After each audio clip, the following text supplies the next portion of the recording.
booking. At tayo ngayon, try natin ang biyahe natin ngayon sa Lalabo. Kung ano ng balita, kung magkano nakakitaan ngayon. Hanap muna tayo ng booking ngayon, hanap muna tayo. A few moments later. Guys, Sabado de Gloria. Talagang patiktikan dito. Day tayo, hanap muna tayo ng first booking natin. Oras po 8 AM, 8:46 AM. A few moments later. Yun guys, sa haba-haba man ng naghintay tayo ng konting oras, siguro mga 10 minutes nakakuha na tayo ng booking. Ayan guys, nakakuha na tayo ng booking. First booking natin ngayong araw, Sabado de Gloria. Tingnan natin, kamusta ang biyahe ngayon? 1266. What? What the fuck?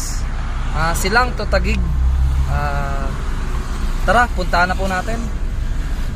A few moments later. Ayan guys, andito na tayo sa pick up location. Cardboard lang, 1000 kg yan lang Kaso di pwedeng sabayan to kasi priority rate na lang daw po. Oh my god! Wow! Guys, eto, lakad na tayo. Napakaluwag, napakagaang. Yan lang siya Okay. Ayun guys, na-pick up na natin, first pick up natin ngayon, last 9 na. Medyo malayo ngayon. Punta na tayo ng Taguig para ma-drop off na agad natin. Tara, let's go. A few moments later. Yan guys, first booking natin, 41 km.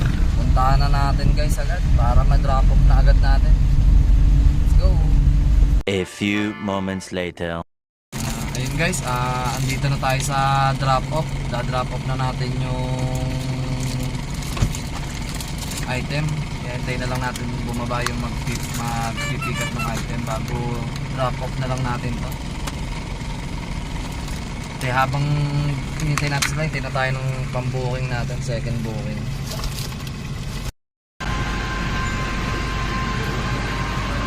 Ayan guys, nagbababa na tayo ng